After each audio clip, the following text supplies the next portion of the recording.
வேண்டியத வாங்கித்தாரே கைய கட்டி கூடவாரே உன்னடிமை வந்தா இந்த காளைய நேசி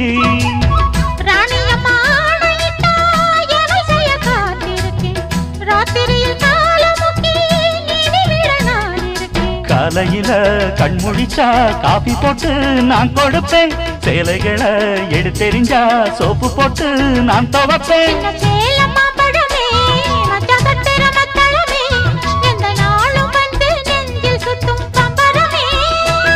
அடி அரைச்சி அரைச்சி குழைச்சி குழைச்சி தடவ தடவ மணக்கும் சந்தனமே